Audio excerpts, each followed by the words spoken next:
Eu acho que vou me aposentar com 53 anos. Lá beirando os 70. Eu me aposentei com 51 anos. Não acho que eu vou me aposentar. Acho que infelizmente eu vou morrer trabalhando. Aposentadoria. Segundo o dicionário Oxford, a palavra significa o fim de uma vida útil de trabalho, por meio do afastamento de um trabalhador de seu serviço ativo. Se pensarmos apenas nesse sentido da palavra, a idade mínima para se aposentar no país é de 65 anos para os homens e 62 para as mulheres. Mas existem carreiras que não permitem que o profissional chegue nessa idade ainda ativo no mercado de trabalho. O que acontece com essas pessoas quando chega a hora de parar? Eu fui dos 13, meu último desfile eu fiz aos 31. Foram 19 anos da vida só no tatame. Eu fui até os 19, 20 anos competindo. Enquanto a maioria das pessoas está ingressando ou atingindo seu auge no mercado de trabalho entre os 20 e 30 anos, existem aqueles que estão encerrando as suas carreiras. Mas o curto prazo de duração dessas profissões tem uma explicação. Não temos dúvidas que é a questão do físico, né? Onde envolve a estética, como modelos, né? Modelo fotográfico, a questão dos atletas, né? Profissionais, principalmente atleta profissional, porque ele ganha, né? É a profissão dele. E todas essas duas áreas, tanto o modelo, os modelos e o profissional de atlético, qualquer área do esporte, ele precisa da jovialidade, da beleza do corpo, né? Que a gente sabe que a gente nasce, cresce, envelhece e morre. As carreiras podem até ser curtas, com uma duração média de 18 anos, segundo um estudo da USP. Mas a lista de exigências sobre esses profissionais é longa. São muitos os sacrifícios para se manter dentro dos padrões físicos e estéticos do mercado. Na tentativa de lutar contra o envelhecimento do próprio corpo, muitos acabam desgastados emocional e fisicamente. O tempo e até mudanças na aparência nesse setor de trabalho são ameaças. E o meu peso na época era 54 quilos por 1,76 m. Não passava disso. Eu engordei um pouquinho no início na Itália, aí eu tive que parar de comer. Eu senti que eu estava desamparada. Tive uma crise de choro, eu pedi para ir embora, eu falei que eu não queria lutar mais e tal. E aí ele, dá vontade de chorar, de falar, desculpa. Quem escolhe uma carreira que depende da excelência física e da juventude, sabe que está em uma corrida contra o tempo. Mas essa consciência não torna mais fácil dizer adeus ao esforço dedicado a esse período da vida. Foi o caso da Inê. Com apenas 25 anos, teve que deixar os tatames. Como que uma coisa que eu amei tanto, que eu quis tanto, tá me fazendo mal, sabe? Tipo, eu não conseguia aceitar. E eu acho que o que doía pra mim ali era aceitar que acabou, sabe? Porque era uma página, assim, da minha vida, tipo, era um livro que tava fechando ali, era uma história muito grande. O momento de encerrar um ciclo tão importante é repleto de emoção e incertezas. Quando chega a hora de parar, é necessário muita coragem para fechar mais um capítulo dessa história. Nessa época, eu já estava com 3 filhos. Né? Eu ainda fiz um último desfile aos 31 anos, mas também ficava muito complicado viajar mais e correr mais. Aí com 3 filhos é mais difícil. Mas se eu tivesse tido opções, talvez eu ainda conseguisse mais um tempo, porque no exterior você trabalha mais. Você vai até os 40, 42, 45. É muito notório, a gente sabe quando todo mundo tá num dia ruim e num dia bom. E eu tava num dia péssimo todos os dias que eu tava lá. Eu tava sendo um saco com todo mundo, eu tava estressada, eu tava ansiosa. Eu chegava em casa, eu chorava todos os dias, então assim, eu não tava bem. E todo mundo acho que percebia isso, sabe? A vontade de seguir não é o suficiente para adiar o inadiável, principalmente quando fatores externos estão envolvidos. Falta de oportunidades de trabalho, desgaste do corpo e queda de rendimento são as principais razões para o fim dessas carreiras. Patrícia sempre soube que a natação seria uma ocupação passageira. Com 18 anos, começou a cursar educação física e seguiu competindo nos primeiros anos de faculdade, mas percebeu que não poderia conciliar as duas coisas.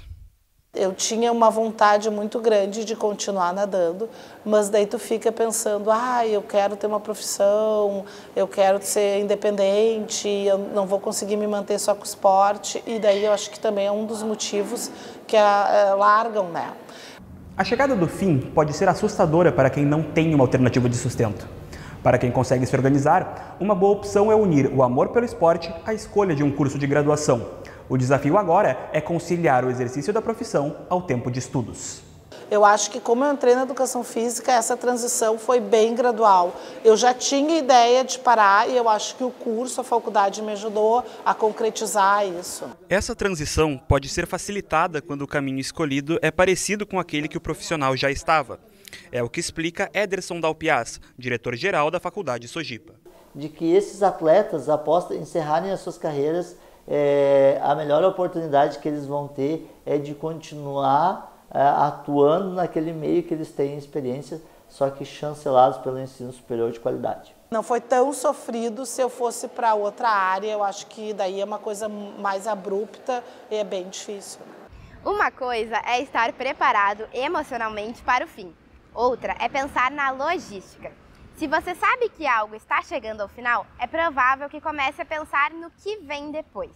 Esse planejamento é fundamental para que os profissionais estejam preparados para a próxima fase de suas vidas, quase como se sempre precisassem estar pensando numa segunda opção.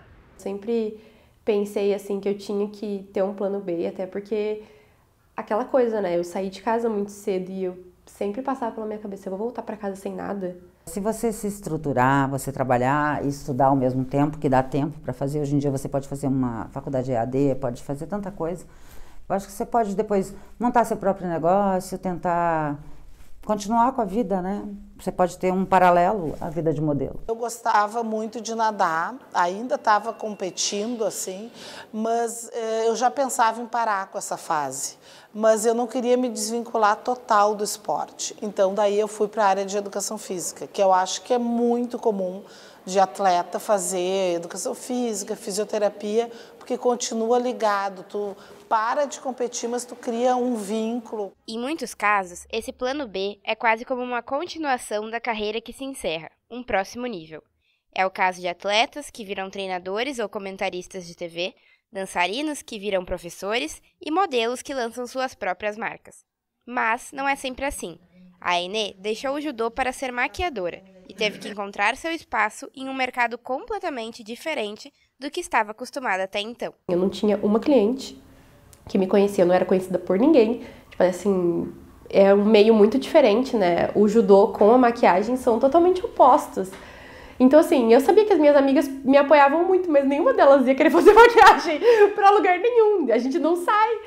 Mesmo que a profissão não tenha um prazo de validade, a preparação para depois do fim é essencial. Quem vai migrar de carreira busca por conhecimento ou também contatos. Já quem vai parar de vez precisa de muita organização financeira para essa nova fase. Pessoas que têm um preparo bacana, que vieram pensando, que tem o seu entorno, a sua família, que ajuda a entender que vai ser uma carreira curta, tem todo... começa a construir a sua aposentadoria não no final da carreira. A pessoa já constrói sua carreira, a sua aposentadoria, quando já está no meio do trabalho. O atleta muitas vezes, ele não, naquele momento, ele não vê a formação acadêmica como importante. Ele só vai se dar conta de que a formação acadêmica é importante quando ele encerrou a sua cadeira, né? Ou encerrou a sua carreira, que aí nesse período ele começa a pensar, agora o que eu vou fazer da vida, né? E aí nesse momento que vem essa pergunta, né, em que momento eu vou atuar, o que eu vou fazer, é que eles se deparam com esse limbo. Uma pesquisa realizada pela ADP Research Institute em 2022 ouviu cerca de 33 mil trabalhadores de 17 países para saber o que pensam do seu trabalho e local de emprego, sendo 5.768 deles na América Latina, considerando Brasil, Chile e Argentina. O Brasil é o terceiro país do mundo com mais trabalhadores que consideraram mudar de carreira em 2021, com 81% dos entrevistados. Este número só é menor que os registrados na Índia, com 88%, e no Chile, com 83%. A Aine e Ana Cristina são exemplos dessa mudança. Comecei a pensar assim, cara, eu também tenho que... Da mesma forma que eu comecei branca no judô, eu tô começando branca na maquiagem, sabe? Então, assim, eu sei que vai ser um processo, assim. Eu não vou ter milhões de clientes do dia pra noite, não vou passar por um processo que eu demorei 19 anos no judô em 5 meses, mas tudo bem. Eu fui trabalhar como relações públicas em restaurante no Rio de Janeiro. E depois eu trabalhei numa empresa espanhola, depois eu trabalhei numa empresa italiana. Eu não senti falta, mas era muito bom, muito divertido viajar, aprender culturas, idiomas, isso é excelente. Ana Cristina, Patrícia e a Inê encerraram uma parte muito importante de suas vidas, mas isso não significa que a busca pela satisfação e pela autorrealização tenha desaparecido. Agora, as medalhas e holofotes do passado dão espaço a outras formas de medir o sucesso. Eu acho que tu tem uma relação que tu também está sempre ganhando. Tu não está ganhando medalha, né? Mas tu está ganhando assim que tu vê as pessoas melhorando a cada dia. Então, acho que quando tu trabalha com uma coisa que tem um resultado assim, de qualidade de vida, de socialização, que tu consegue fazer com que a pessoa faça uma atividade física e seja prazerosa, tu te satisfaz também. Eu me sinto muito feliz, assim, eu me sinto muito realizada, assim, nessa minha profissão, assim, eu descobri também que as medalhas aqui, elas vêm diferentes, sabe? As medalhas é eu ver uma pessoa, às vezes, se emocionar com o meu trabalho, uma pessoa, tipo, me agradecer, dizer que se sentiu confiante para estar num lugar, estar num ambiente, para viver um momento feliz delas ali. Enfim, hoje em dia, essa gratificação, ela se manifesta de uma forma diferente, assim.